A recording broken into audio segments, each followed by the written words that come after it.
Hello and welcome to Alan History Nerd. In this video I'm going to look at the concept of ministerial responsibility, in particular individual ministerial responsibility and collective ministerial responsibility.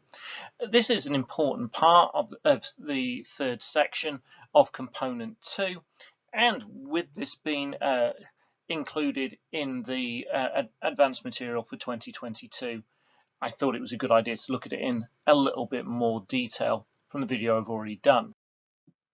So, as I said, this is from section 3, where in fact it's section 3.2 of component 2 of A-level politics from EDEXCEL, and it is the concept of ministerial responsibility. Now, there's a video already on the channel that covers all parts of this particular section of the spec, but today I'm going to concentrate in a bit more detail and with some more recent examples on the concept of individual ministerial responsibility and the concept of collective ministerial responsibilities. I'm doing this in 2022 in particular because there is this bullet point of the spec is on the advanced information, and so I think it'll be good. So to start off with, I'm going to look at individual ministerial responsibility. Now, some of this is slightly puzzling because in 1994, the Nolan Principles outlined the 7 principles that public servants should uphold, including members of cabinet, and this should be selflessness, integrity, objectivity, accountability, openness, honesty, and leadership.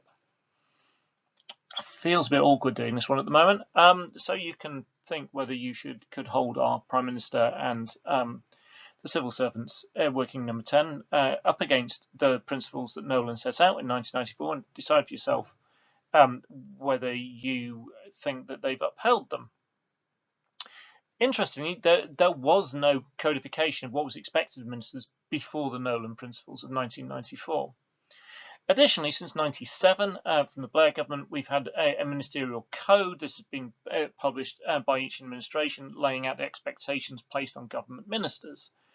One element of this is do not knowingly mislead Parliament, and if you do, you should resign. Johnson is currently facing some rather strong accusations over this in relation to Partygate, where he seems to have said that there were no rules that were broken, and then there were no parties, and then there was 126 fines, including one for himself and the Chancellor, and the Gray report, which showed that there was lots of rule breaking and problems in this. And so people said, well, you lied about this in Parliament. And he said, no, I haven't. Now, what might get him out of this, because obviously you can clearly see video footage of him previously in Parliament saying things which have now been demonstrated to be unclear, to be untrue, is the word that might save him is this word knowingly, because he could claim incompetence, I guess, in not knowing what a party is and not understanding what was going on. Or you may look at it more favourably and say they thought they were all work events because they were happening at work, and the people who were there all the time, and so it didn't seem to make any difference. It depends on how charitable you want to be to Johnson about that, but he will say he now accepts he's broken the rules, but he didn't knowingly do it, and therefore he didn't break the ministerial code. And we'll see what judgment comes through on that. And again, we'll see how much teeth that investigation has. Now, in a not hugely completely dissimilar event before, in terms of this issue of knowingly or not knowingly, Amber Rudd resigned as a minister after admitting that she misled the Home Affairs Select Committee, again not knowingly, by stating she was unaware of deportation removal targets. Now there was then evidence that documentation about that deportation removal targets had crossed her desk. She had been given it. She said, "I didn't know." Again, so at that point you're saying, "Well, I didn't lie. I just hadn't completely done my job and paid attention to what I'd been sent." Other parts of individual ministerial responsibility come down to breaching various other regulations, so and making mistakes, and the idea of private mistakes is a really important one. So, for example, Matt Hancock resigned as Health Secretary in 2021 for breaching his own department's COVID regulation. He had an affair with a colleague. I would avoid that mental image. Don't go back looking at that. Johnson said that it was right that he should resign.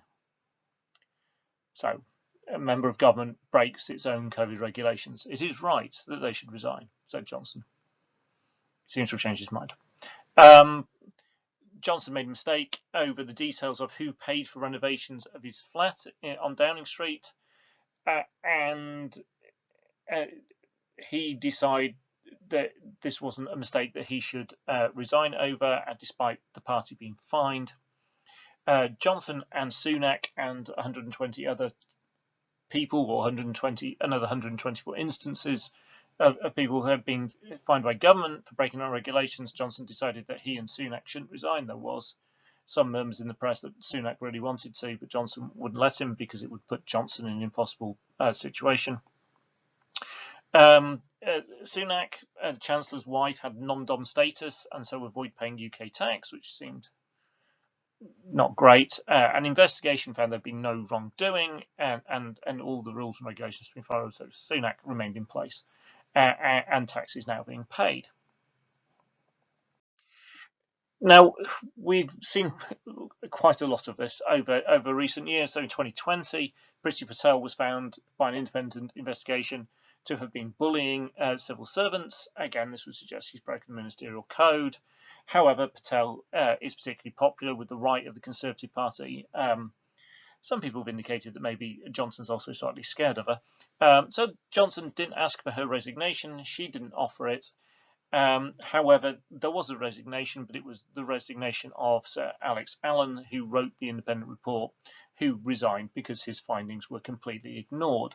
And there's a theme in this because although there are procedures in place to highlight when bits of the code have been broken, the ultimate arbiter, the ultimate judge, jury, and executioner, as it were, in terms of any breaking of the ministerial code, is the Prime Minister. So you order an investigation as Prime Minister, the investigation says this minister broke the code. The automatic assumption would then be that that minister should resign or be sacked, but that doesn't seem to be the case with the current administration. Ministers who have inadequately carried out their brief should resign or be sacked.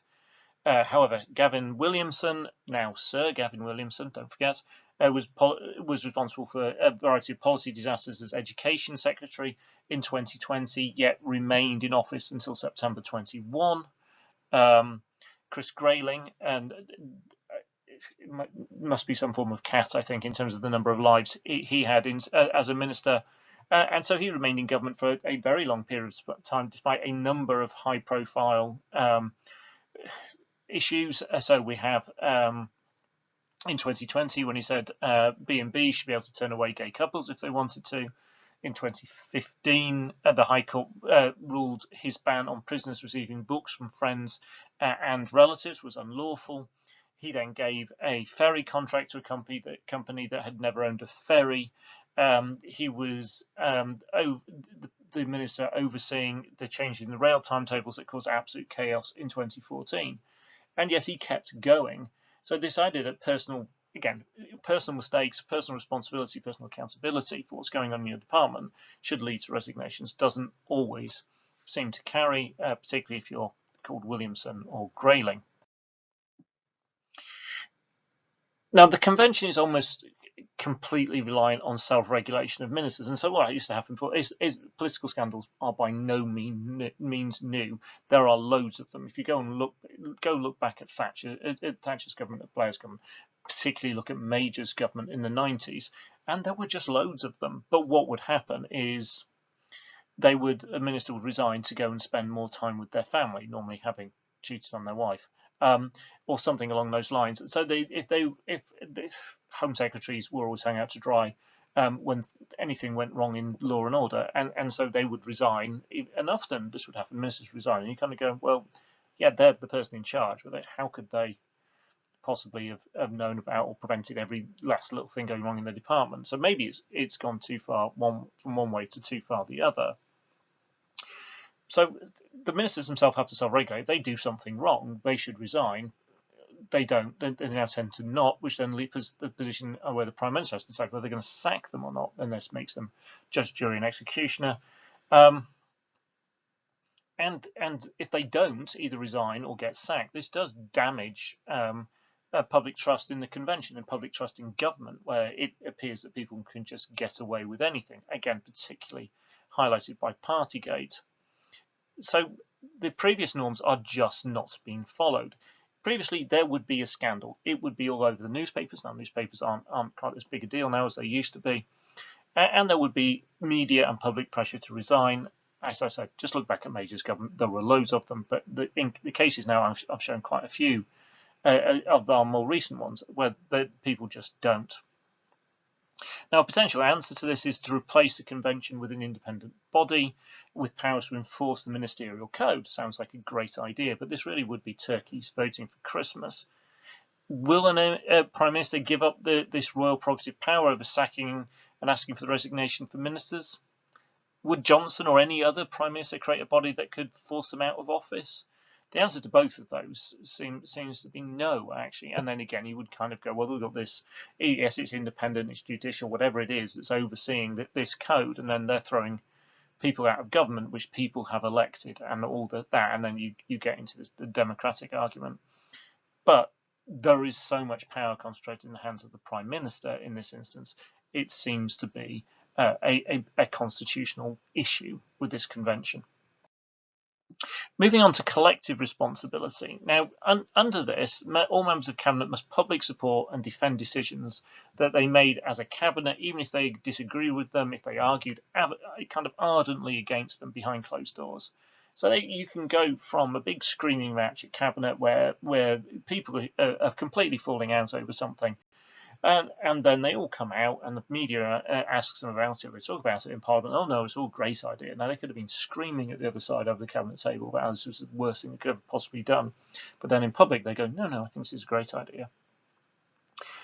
Prior to the decision to Johnson introducing his living with COVID plan, there was fierce discussion in Cabinet with Rishi Sunak and Sajid Javid on different sides in terms of what should happen with the idea to remove free lateral flow tests. They disagreed with each other, but publicly they both supported the idea.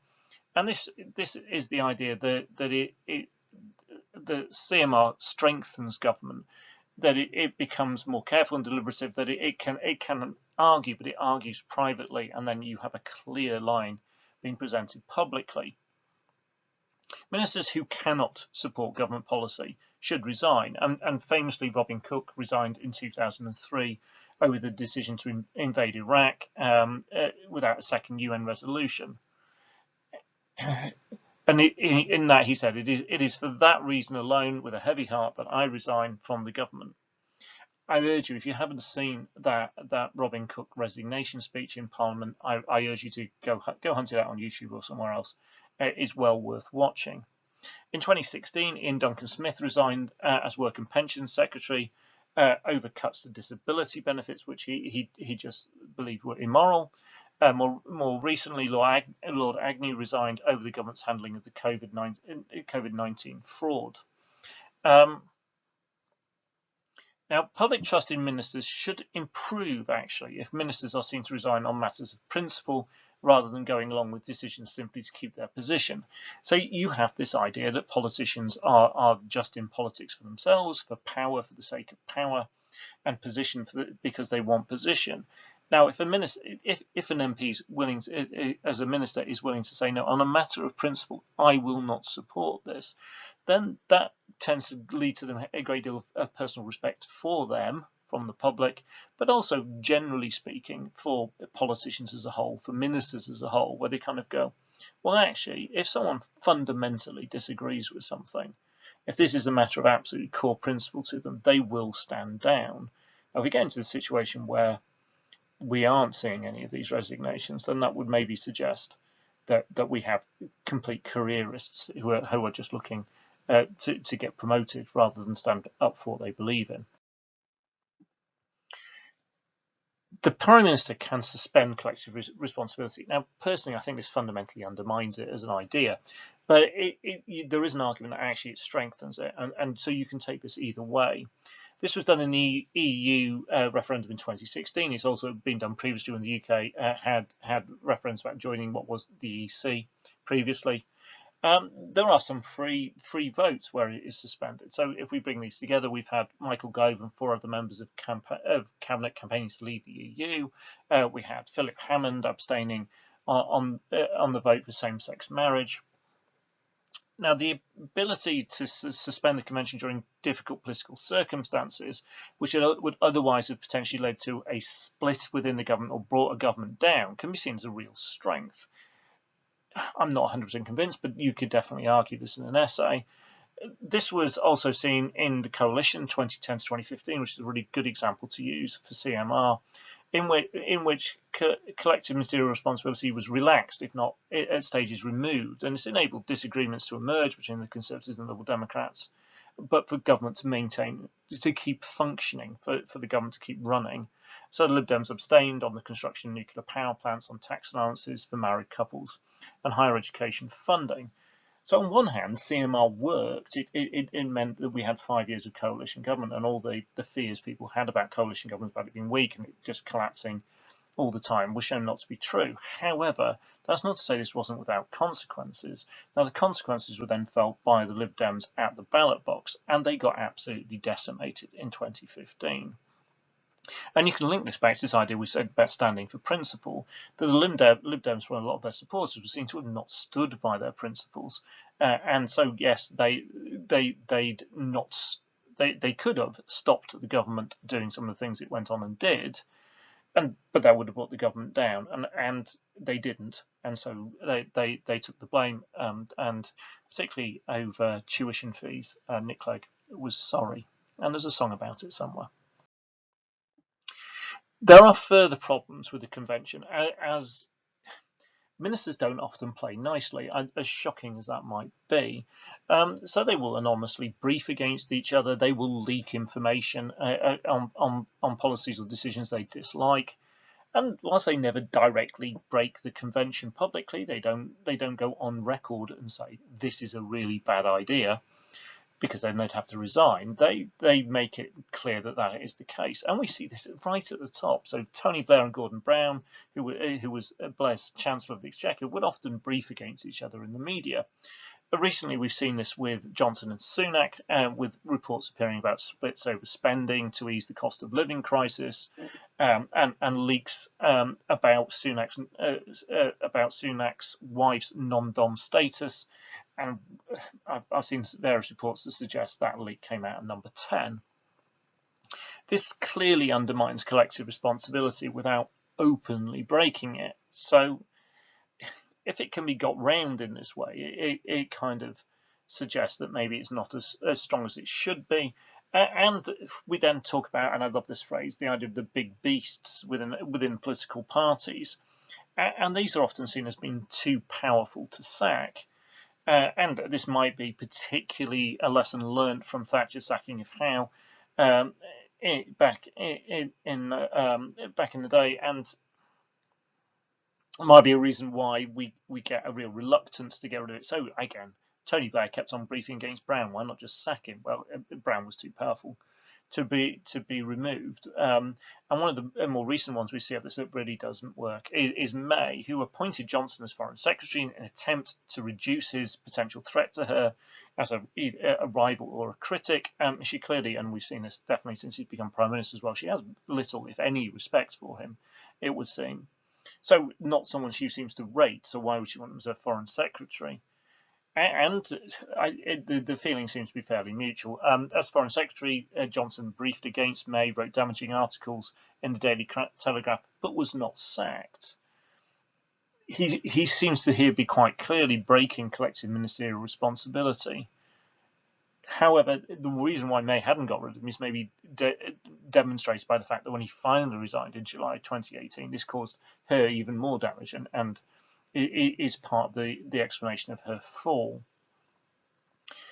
So it's a difficult one, this, but the principle seems to hold to a degree, and interesting as well. You can say, well, given his behaviour when he was one of the ministers, how could Johnson really stand firmly on CMR if some of his ministers are breaking it? So to come to some kind of judgment on this, CMR, I would say, is more important than IMR in UK politics. It is sometimes relaxed, but only through necessity. And it's not necessarily a weakness when it is. It might be done to ensure things can move forwards, or when you have issues like the stuff on Europe, which crosses party lines, where you'll see the two sides of both the cabinet and the shadow cabinet. They'll go different ways. It's not a Conservative Labour issue, as it were. Though I don't really want to get into pick and mix politics after component one. CMR should mean debate behind closed doors, but a consistent message in public. Now, you might say, well, that seems dishonest. That seems to be people not sticking to principle.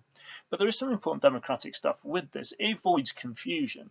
So if you've got two people from the government saying different things, then it would be understandable for the population to be confused about what the government is actually doing. It also helps accountability. So the whole government then and the whole party is held responsible for whatever the government does, whilst otherwise you could have someone who's going, well, yeah, I know, I said publicly, I argued against this. So yes, I know I was a minister and I know that's what the government did. I didn't want them to do it and I publicly said it.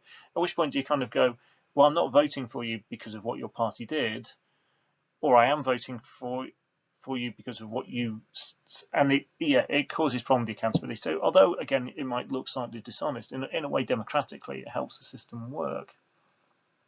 Whilst prime ministers do at times have to relax it, generally speaking, ministers are bound by it. IMR has very limited significance. It relies on the honour of ministers, which you can argue is maybe in short supply. The Prime Minister won't enforce it if doing so will damage them. As clearly demonstrated by events at the moment surrounding Partygate, the Prime Minister's role as ultimate adjudicator of the code means that it can be unenforceable, in particular when it is the Prime Minister who has arguably broken it. And with the Gray report and the fine, then convention would suggest that Johnson would have resigned. But he doesn't have to make that call because, well, nobody else can make that call for him. So if he makes the call, no, I don't think I should, there isn't anybody positioned above him who can turn around and say, well, no, actually, you should. Parliament can hold him to account. His party can hold him to account. But those decisions are likely to be made for party political reasons rather than a matter of principle. Thank you very much for watching. I hope that's been interesting for you and given you a lot of good potential examples and information to use and arguments to think about if writing on this topic. If you liked it, then please hit like. If you have any comments or questions, please leave them below. If you haven't subscribed to Alan History Nerd, please do. There's tons of stuff there for A-level politics and A-level history. There's a particular playlist set up for full component 2 and another broader one for A-level history, and then A-level politics, and a very specific one for 2020-22 comments as well. And if you've really loved it, then we've now got super thanks. We've also just launched on TikTok, which means that some of the shorter videos are now available on there as well. So check that out as well. Thank you very much for watching.